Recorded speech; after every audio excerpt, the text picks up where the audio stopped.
Welcome to my YouTube channel. Dictation start होगी 5 second बाद।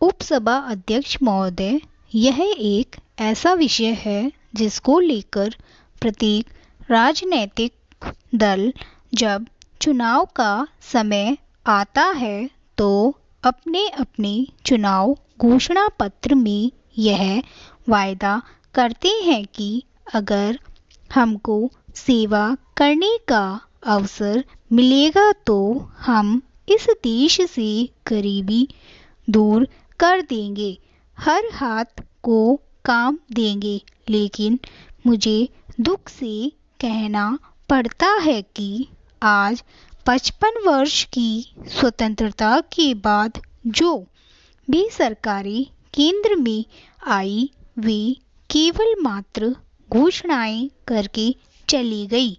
ऐसी स्थिति में केवल मात्र इस सदन में विधेयक लाने से या यहाँ लंबे चौड़े भाषण देने से इस समस्या का समाधान नहीं हो सकता।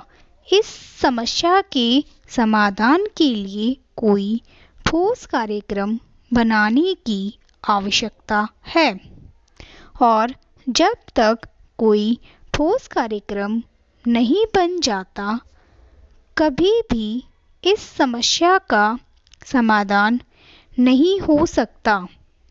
आज सबसे बड़ी चिंता का विषय बढ़ी हुई जनसंख्या है। इस देश में जहां 100 करोड़ की जनसंख्या है वहां हर वर्ष 1 करोड़ 80 लाख के करीब लोग जन्म लेते हैं। इस प्रकार की बढ़ती जनसंख्या पर रोक लगाना सबसे पहले आवश्यक है। मैं तो यहाँ तक कहूँगा कि जहाँ तक परिवार नियोजन का कार्यक्रम है यह एक सरकारी कार्यक्रम है।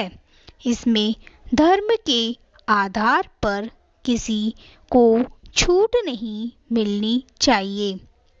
धर्म के आधार पर किसी को दूसरी शादी करने की अनुमति नहीं मिलनी चाहिए। जब तक यह बढ़ती जनसंख्या पर नियंत्रण नहीं होगा, अंकुश नहीं लगेगा, तब तक इस समस्या का समाधान नहीं हो सकता। आज जैसा माननीय सदस्य ने कहा, सबसे बड़ी समस्या बेरोजगारी की है। इस समय लगभग 4 करोड़ लोग इस देश में बेरोजगार हैं और वर्तमान सदी के शुरू में यह संख्या 10 करोड़ हो गई है। यह ठीक है कि हर व्यक्ति को आज सरकारी नौकरी उपलब्ध करवाना कठिन ही नहीं असंभव है।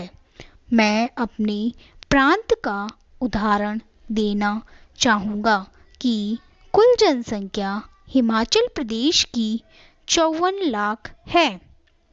आज उस जैसे प्रदेश में सरकारी कर्मचारियों की संख्या 1,60,000 है। अगर हर व्यक्ति सरकारी नौकरी ढूंढने जाएगा तो कोई भी सरकार हर व्यक्ति को सरकारी नौकरी नहीं दे पाएगी। उपसभा अध्यक्ष महोदय, कोई समय था जब हम यह मानकर चलते थे कि उत्तम खेती है, मध्यम व्यापार है और सरकारी नौकरी सबसे बेकार है। लेकिन आज बिल्कुल उल्टा हो गया है। स्टॉप। आपको यह डिक्टेशन अच्छा लगा हो तो प्लीज़ चैनल को सब्सक्राइब करें और बेल आइकन पर क्लिक करें।